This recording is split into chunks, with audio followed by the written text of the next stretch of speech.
like it here, and I'm very thankful that he did this for me, because like I'm out of my comfort zone and I can live my own life right now, and like literally I can do anything what I want. Like I can go out with my friends, like misalnya satu saat nanti aku bisa kayak jalan sama pacar aku, karena pas di rumah kayak I'm not even allowed to see my boyfriend. I don't even know why.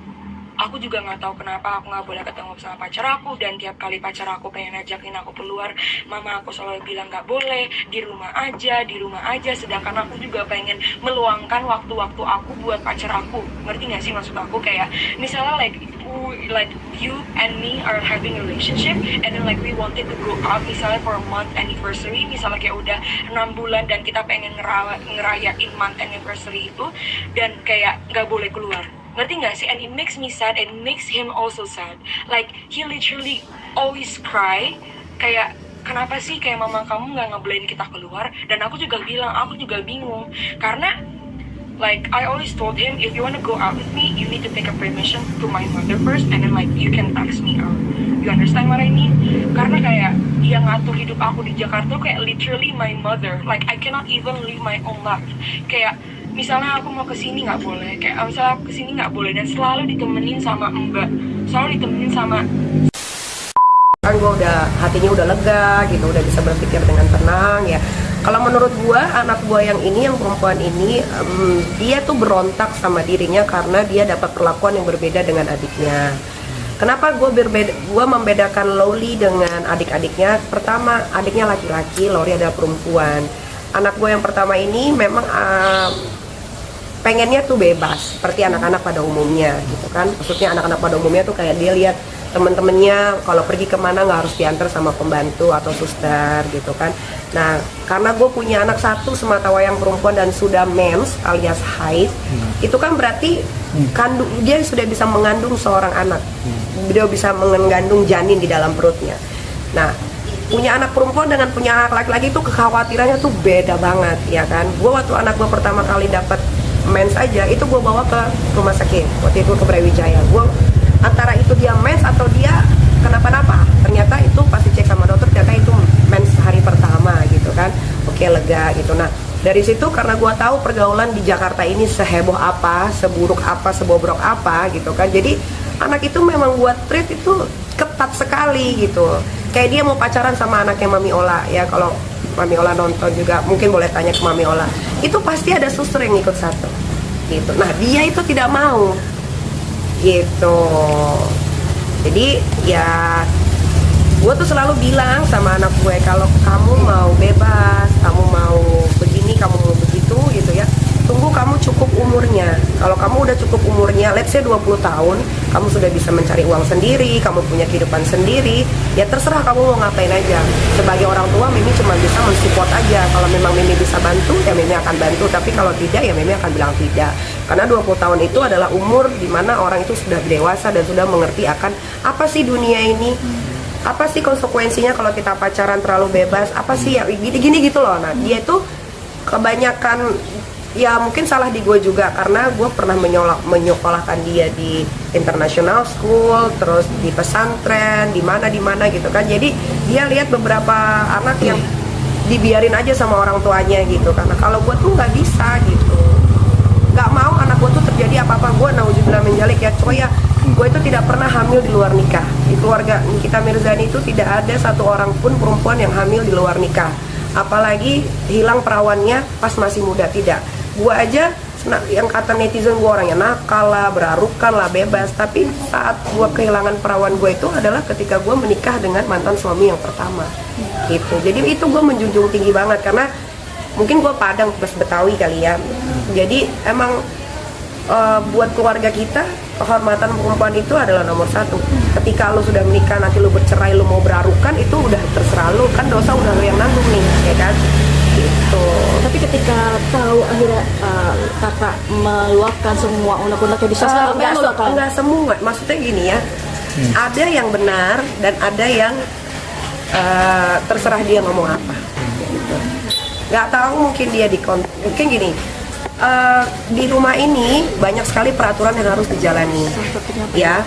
Contohnya tidur jam 9, nonton TV tidak boleh setiap hari gitu kan, belajar, hanya belajar karena memang dia kan masih di bawah umur. Loli kan 15 tahun, dia masih sekolah ya. Anak sekolah tuh kewajibannya apa? Ya belajar gitu kan.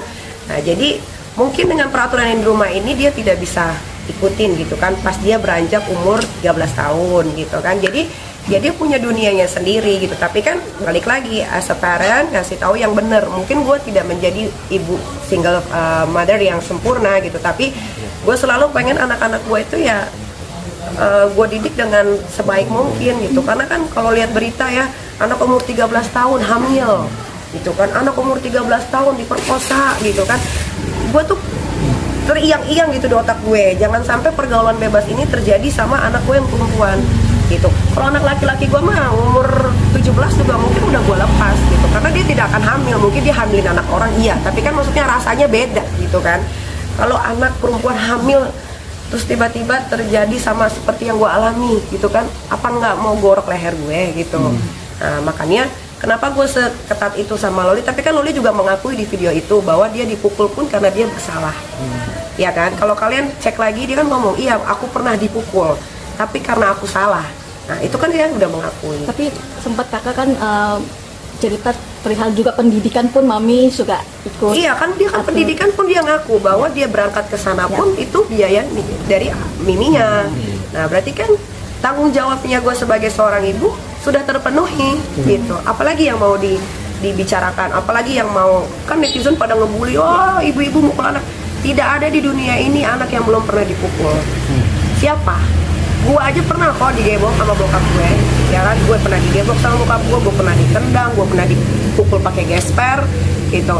Tapi kalau gue bukan karena nakal, karena kalau di keluarga gue tuh yang paling bolot tuh gue doang, yang lain tuh semuanya pinter-pinter. Jadi kalau kita nggak dapet ranking, bokap tuh marah gitu. Jadi makanya didikan gue dulu bokap gue mendidik gue itu gue terapkan ke anak-anak, tapi tidak dipukul. Cuman kewajiban lo sebagai anak sekolah adalah belajar, that's it gitu. Lo mau keluar boleh, tapi ada satu orang yang ikut gitu, nggak boleh kata enggak gitu, nggak boleh ada penolakan sama sekali. Karena perdebatan besar kayak gini baru kali ini aja. Kali ini atau sering sih sama kakak? Ya. Loli seringnya berdebatnya sama pembantu di rumah. Ya karena kan gue ini kan sebetulnya jarang di rumah. Ya kalau pulang pun kadang-kadang anak-anak sudah tidur, pergi pun kadang-kadang anak masih tidur, gue udah harus kerja. Jadi Loli itu seringnya ribut sama pembantu di rumah. Yaitu pembantu yang sudah lama di sini, ada namanya Teati. Nah itu sering cekcok mulut. Itu kelihatan di CCTV gitu kan. Nanti pulang baru saya panggil kenapa gitu. Ya madam, tadi Loli gini. Oke, ya udah, sabar ya teh, sabar ya. Nah, teteh jangan pergi. Jadi di rumah ini aja gue tidak pernah mencat pembantu ya, tapi pembantu itu selalu ingin memundurkan diri. Itu bukan karena gue. Kalau guanya memang baik-baik aja ya, tapi karena ya itu sering terjadi cekcok itu. Berarti untuk kali ini ribut gedenya baru kali ini? Baru kali ini. Gimana sebagai orang tua lo menghadapi anak seusia Loli yang notabene lagi gua sempat ke psikolog ya, psikolog psikiater, nggak tahu namanya apa. Gua mencoba untuk curhat sama dia supaya gue bisa dapat masukan yang lebih netral gitu ya. Ya memang katanya anak-anak seumuran itu memang lagi labil-labilnya, dia tidak bisa mengontrol emosi dan dia akan memilih orang yang menurut dia mau buat salah, dia mau buat bener, pokoknya bener aja. Nah kalau di sini kan lu salah ya lu akan disalahin gitu, kalau lu bener lu akan dibanggain. Kayak misalkan Loli pengen ikut panahan, sampai ke Surabaya pun gue jabanin, ya kan, dan gue appreciate banget sama dia, sampai gue posting di Instagram gue betapa gue bangganya sebagai seorang ibu bisa melihat anak gue panahan dan juara 1 gitu kan. Nah tapi kalau ketika dia salah, ya dia harus disalahin gitu. Jadi buat gue itu adalah hal yang wajar untuk anak teenager yang, apalagi kan sekarang Laura ini kan sekolahnya jauh banget ya, nggak bisa gue kontrol. Itu udah bukan wewenang gue, karena gue sudah memilih sekolah yang terbaik di UK. Apapun yang terjadi sama anak gue itu sudah tanggung jawab mereka. Kalau mereka tidak bisa handle, baru mereka akan lapor ke gue. Tapi masih ngasih support biaya gitu. Kalau nggak ada biaya, Loli nggak mungkin stay di sana. Kan di luar negeri sekolah nggak bisa ngutang. Tapi kan ketika masalah ini hadir, lunas dulu, baru anaknya terbang. Ya, jadi jangan ditanya masih support atau kayak enggak. ngasih jajak kayak uang. Menurut lo? tapi kan ini ketika Loli itu sekolah di boarding school. Dia masih SMA kelas 1. ibaratnya kayak pesantren. Jadi makan, minum semuanya sudah ada di sekolah. Ya, uang jajan sudah ada untuk sampai 3 bulan ke depan. Gitu. Tapi ketika masalah ini ada kan, Loli kayak dapat dukungan dari mantan, dari Tony kan katanya Bahkan bahkan diadopsi. ingin Tidak bisa mengadopsi. mengadopsi seorang anak apalagi di bawah umur. Iya. Tanda Sampai- tangan ibunya itu masih berlaku. Dan dia bukan biologik. Bapaknya Laura masih hidup sampai sekarang dan kita komunikasi sangat baik. Makanya kan kalian nggak akan pernah dapat berita tentang mantan suami gue yang pertama karena kita nggak pernah ribut gitu. Dan dia kecewa pasti. Sampai ganti akun. Ya kan udah dibilang namanya anak 15 tahun masih labil ya kan, nggak bisa kontrol emosi, terus dia yang seneng banget karena dia jauh tidak bisa dikontrol sama ibunya gitu kan. Dan dia tahu nih ibunya nih susah dapat visa gitu. Kenapa? Karena kan si Aska ini aktenya pakai nama si botak Dajjal kan gitu. Jadi agak sulit untuk mendapatkan visa ini gitu. Nggak tahu si botak ini ditelepon mungkin dari dari kedutaan susah atau bagaimana gitu. Tinggal visanya Aska aja. Berarti memang belum sempat ngurus keluar visa segala macam ya. Visa lagi diurus, tinggal visa Aska aja karena Mau tidak mau harus dibawa. iya, karena memang itu adalah negara yang ingin dia tuju. Jadi kalau gue pergi sendiri dia akan nangis. Dan gue sudah berjanji kalau ke sana pasti akan bawa abang gitu. Jadi ya udah tinggal tunggu aja. Setelah masalah besar ini gimana kedepannya membangun hubungan sama kakak? Loli. Biar bagaimanapun dia kan anak gue ya. Suatu saat dia pasti akan cari gue. Siapa yang akan membantu kehidupannya dia kalau bukan ibunya? Ya, walaupun gue disakiti, tapi gue tidak akan menyerang yang namanya darah daging sendiri. Ya, biarlah dia mau bicara apa. Yang jelas orang-orang di sekeliling gue yang sudah berkenal gue puluhan tahun tahu banget bagaimana sifat gue, bagaimana gue menjaga anak, mengasihi, merawat, mendidik, memberikan fasilitas terbaik. Mereka tahu semua. Sempat nangis nggak di hari ini? Nangis gue 3 hari. Gue nangis, gue nggak tidur 3 hari.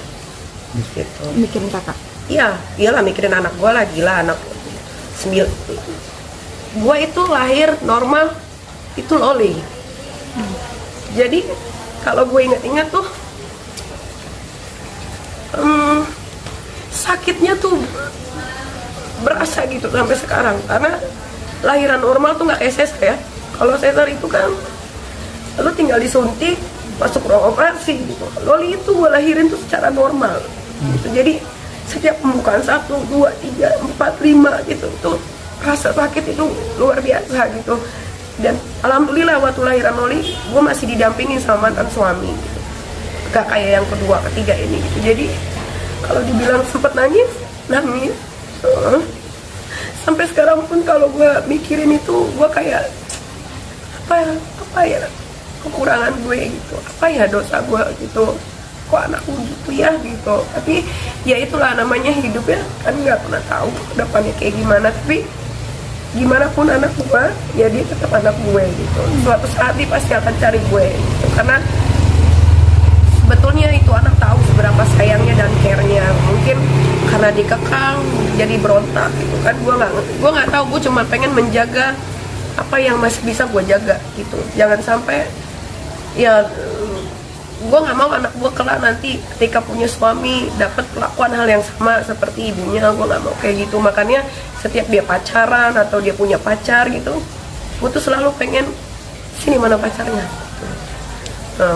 mau pergi nonton gitu kan. Pernah sekali dibebasin pergi nonton, oke, pulang jam 1. Gue sampai nggak tidur, gue gemetar, kemana anak gue gitu kan. Nah dari situlah gue sudah tidak bisa membebaskan anak gue yang perempuan tuh. Makanya yang dia bilang aku dikekang, aku nggak boleh pergi pacaran, aku nggak bisa main sama teman-teman aku. Ya memang betul, memang betul itu. Setelah ini apakah sudah ada komunikasi saling maaf-maafan sama deep talk lah sama ibu dan anak?